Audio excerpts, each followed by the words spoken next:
Sa headlines kan mga barata, duwang harong tinumtum ning kalayo sa ruang partially damaged sa barangay Panikuan, Lagunoy, Camarines Sur. Mga nakakulong sa male dormitory kang Naga City District Jail kadaklan drug-related ang kaso. Proyektong patinampo na pinagrereklamo sa barangay Kararayan, siyudad kang Naga, viral ngunyan sa social media. Pag-obserbar kang Suicide Prevention Month, pinagigibungunyan sa Naga College Foundation. Diyos marhay na hapon, ako si Mark Mendoza, ang saindong tagapaghatod bareta. Viral ngunyan ang proyektong patinampo sa Barangay Kararayan, Siyudad ng Naga matapos ining ireklamo asin makakuaning atensyon sa social media. Aramot ang pletong detalye sa report ni Jerome Breeze. Ano po sabi ni Kapitan? O ano po? Naging viral sa social media ngunyan ang post kan saruga concerned citizen sa sitio sa Lunggigi, Kararayan, Siyudad ng Naga. Ana naging sitwasyon kasudma matapos na mayo sindaga maagihanin huli sa pagpatrabaho kana tinampos sa nasabing lugar. Sa video, mahiling ang diskusyon kada sarong foreman asin residente kan lugar matapos na day ini makaagi palaog sa sendang residensya.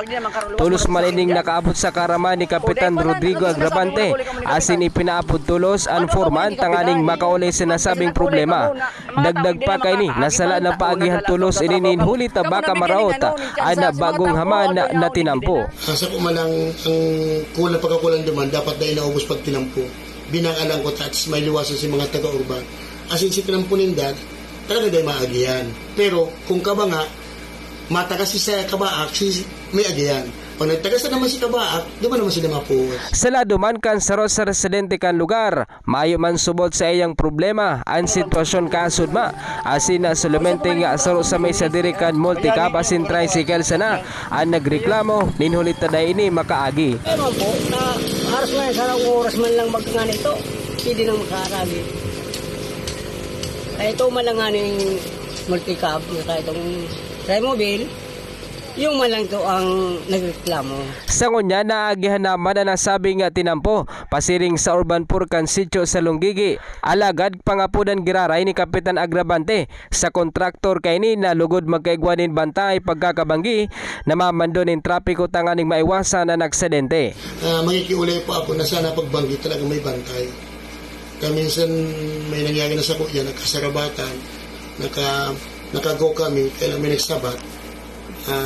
Para maanan diskusyon, maatkas na sana. Yan po nangyayari sa mga. Pero ako nga po, taga-sarang gigi man ako. Si Sugma po, binuhusan po na engineer, si Agian Binuman, na foreman, pero nakiulay man sa mga. Ngunyan pansamantala po, nag-agi po ako na sa may, dako naman po mga pamilyang apin, pamilyang Vilcasio, doon kami nakikialagi. Suway man po kami sa urban. Yung kami sa mga Del Castillo, mga Anasio, doon kami nag-start. Para sa GNTV 48 Naga, Jerome Breeze, Newsbreak. Sa iba pang bareta, Naga City Dangerous Drug Board nagpresentar na kang saindang budget sa nagpapadagos na public presentation kang 2023 budget na pinanginutan man kang Naga City People's Council. Detalles kayan, aramot sa report ni Melvin Machado. 2 million pesos ang proposed budget para sa taon 2023. Ang pinagproponer kang Naga City Dangerous Drugs Board na pinamamayuhan ni Chairman Toti Importante. Alaga na para kang pagdiskuter kani sa budget hearing kang sangguniang panglungsod. Pinagpresentar man ini sa man iba-ibang sektor sa pahay kang Naga City People's Council sa nagpapadago sa public presentation of the City Government of Naga Annual Plan and Budget para sa masunod na taon. Base po kayo naman sa ordinansa kan City na pag-propose ang pagkaapaarang ko po is para for transparency purposes po na marama kang public kaya nga ni ang nag-initiate kang activities di Naga City People's Council. Matapos may presentar ang budget sa manlayan-layan na sektor, ang sangguniang panglungsod Paman Giraray subot ang may pinal na desisyon kung pirang aaprobaran na budget kang sarong opisina kang lokal lagbero kang Naga para sa masunod na taon. Iya po. Sangguniang Manggiraray, maagi po ni after this sangguniang na po for final presentation and scrutiny of the budget. Ang public presentation kang budget kang lokal lagbero kang Naga madurar hasta sa bulan kan Oktubre. Para sa GNTV 48 Naga, Melvin Machado, Newsbreak. Mientras tanto, taon-taon man subuot pinagigibo ang pagpresentar kan proposed budget kang kada opisina sa lokal na gobyerno kan syudad ng Naga para mahiling subuot kung ano ang pinagtatagamahan na pondo kan lambang opisina. Padago sa mga bareta, mga chairman kan Committee on Education sa 27 barangay kang Naga igwa ng organisasyon. Detalye sa report ni Melvin Machado. Para marikas na maipaabot ng mga kahaputan asin mga programa kang barangay o rugna kang Committee on Education asin ang programa man kang syudad pasiring sa barangay, pinag-originisar ni City Councilor Lito Del Rosario ang federasyon kang mga committee chairman kang Committee on Education sa barangay kang Naga. Susog sa konsihal sa paagikay ni may madudulukan na ang mga opisyal kang barangay sa loob kang sangguniang panglunsod. Si Del Rosario, iwan ang chairman kang Committee on Education sa sanggunian. Igwa man mag-advocate kan si mga pangapudan, kan mga concerns kang mga sanggunian barangay from their level to the city. Me being as the chairman of the Committee on Education. Ipinagpasalamat man ni Barangay Kagawad Ana May Briones kang Barangay Igualdad ang pagkakakrear kang sa edang grupong chairman kang Committee on Education, hulit na mas madali na subot maipaabot ang anuman na problema sa kada barangay. Ayan po, basically po, magkakaigwa kami ng core group na kung saan maire-raise me sa mga concerns and problem na igwa po sa kada barangay. Ako, just mga anong klase yan? Just like po sa budget allocation, sa mga facilities na kailangan ng mga pupils, and of course, sa mga supplies and materials needed by the educator teachers. Si Barangay Kagawad Briones iyang presidente kang nasabing grupo. Para sa GNN TV48 Naga, Melvin Machado, Newsbreak. Mientras tanto, ang Committee on Education sa Barangay kan Igualdad na pinamamayuhan man ni Barangay Kagawad Ana May Briones ang nakapaghamanaman subuot ning proyekto siring kan pagpapakaray kan kusina kang educare asin iba pa. Poon po kang pagto kami kang 2018, agad po akong nag-propose and yan, naging successful, nagpa-construct po kita ng kitchen kang Educare Center and ngunyan po recently nag-rehabilitate po kita, nagpa-murals, tig-provide na po itong mga kaipuhan for accreditation po. Sa pagbabalik kang news break, duwang harong tinumtum nin kalayo saro partially damaged sa Barangay Panikwan, Lagunoy, Camarines Sur. Yan asin iba pang mga bareta sa pagbuelta kag GNN TV 48 Naga News Break.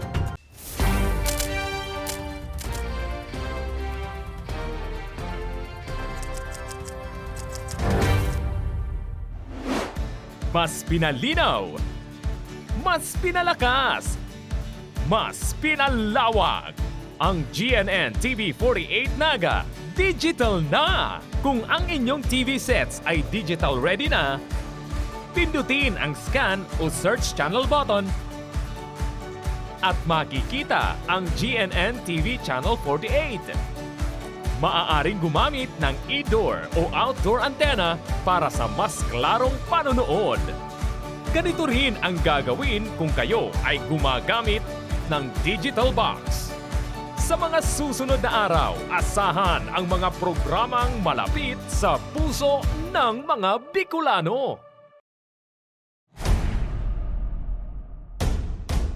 Ina kan Kabikolan, GNN TV48 Naga 2022 Peña Francia Special Coverage is presented by GNN TV48 Naga, Naga City Government, through the City Events Protocol and Public Information Office, Archdiocese of Cáceres, through Cáceres Commission on Communications, Naga College Foundation, Enjoy Realty and Development Corporation, developer of Palm Village and Parkview Naga Urban Residences, Congressman Gabi Bordado of the 3rd District of Camarines Sur, NCF Basic Education Department, Ako Bicol Party List, Anjena Trading, Cafe Amigo, Ouijo Musical Instrument and Supplies, Naga City Eternal Gardens, Chapels, Crematory, Mortuary, and Chapel Services, Lemon Residences, Nagayon Travel and Tours, NCF Driving School, NCF Training Pool. Also brought to you by Kamsur Biyahe, AET Ads, DLMR Psychometric Center, SM City Naga, Wow! Worlds of Water. Donya Osang Catering and Event Services. Lowili Travels and Tours International. Sleep Pads Capsule Beds by Lowili. Sleep Pads Hotel Dormitel, Lowers and beyond. Ina, Kan Kabikolan. GNN TV48 Naga 2022. Peña Francia. Special coverage.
Padago sa mga bareta, mga nakakulong sa male dormitory kang Naga City District Jail kadaklan may kaso ng illegal na droga. Aramot ang pletong detalye sa report ni Melvin Machado. Sa sunod-sunod na operasyon kang PNP Asimpedeya sa mga personang involto sa illegal na droga na kadaklan na sasangatanin kaso asin nakakulungo niyan sa Naga City District Jail. Ini ang rason kung taano ta 60% kang kabilugan na jail residents ang kaso iyo ang illegal na droga. Ang bagay na ini ang kinumpirmar mismo ni Jail Chief Inspector Jerome Herrero kang BGMP Male Dormitory. Meron po tayong averaging ng 60% out of the total jail population. The last time I checked, it's 64%, pero dahil patuloy nga po na nababawasan yung PDL natin, I think bumaba na din po. Sa isyu kang pagsuruksukan ka mga jail residents, pinaparikas man subot kang BGMP ang paglipat sa Sainda. Naglalao man si Jail Chief Inspector Herrero na matatapos na ang bago ng pasilidad para mapahiwas na ang labang laog kang dormitoryo.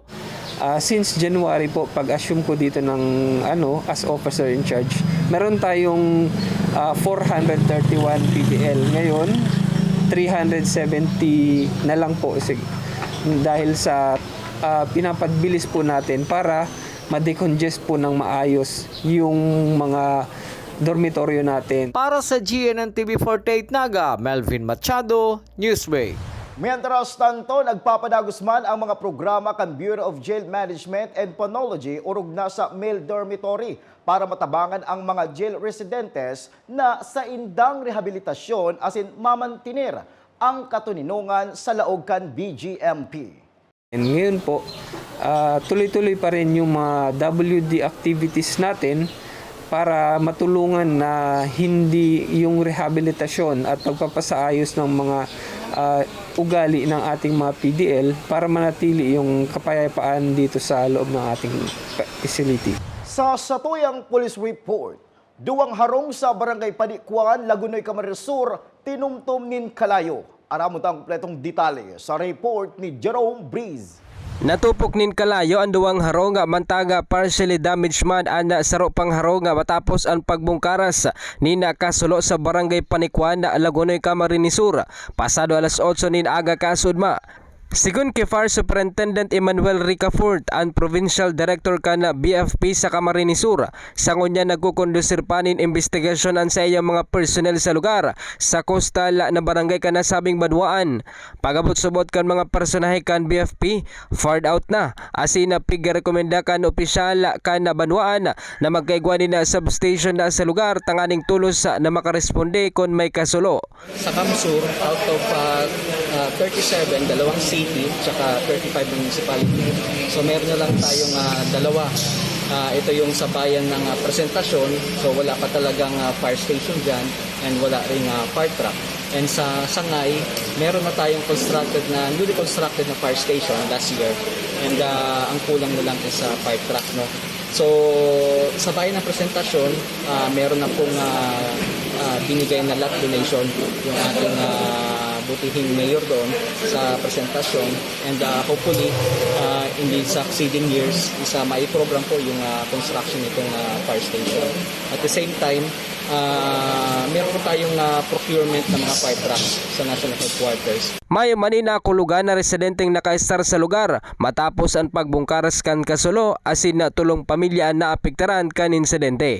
Para sa GNN TV 48 Naga, Jerome Brice, Newsbreak. Sa iba pang bareta, sa laog ning tulong aldaw yaon sa probinsya ng Camarines Sur, si DOH Undersecretary Nestor Santiago asin DOH Regional Director Dr. Ernie Vera para magbisita sa mga vaccination sites. Parte naman ang pagbisita kanasabing mga opisyal sa Pinas Lakas Special Vaccination para maabot ang halangkaw na bilang kan may bakuna bago ang 100 days ni Presidente Marcos. Sa iba pang bareta, sarong forum ang pinag-sponsoran kan Guidance and Testing Center kang Naga College Foundation na pinanginginotan ni Ma'am Alfonsa Elsa Baisa asin Ma'am Maria Sherlyn Amado na nakatutok sa suicide prevention.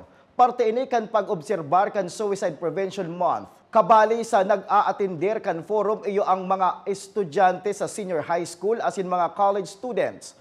Madurar ning duwang aldaw ang nasabing aktibidad. This year, this is the first time na nag-celebrate ang NCF actually ng Suicide Prevention Month. And our theme is Nurturing Hope Through Action. So parang ang message namin is, despite the challenges encountered from the transition from pandemic to new normal and now to hybrid, there is always hope. Asin yan ang kateripunan kan mga bareta ngunya na aldaw. Dahil malingaw na bisitahon ang samuyang official Facebook fanpage asin ilike ang GNN TV 48 Naga para pirmi kitang updated sa mga bareta asin istoryang bida ang Bicolano. Liwat ako po si Mark Mendoza. Digdisa na yan sa GNN TV 48 Naga Newsbreak.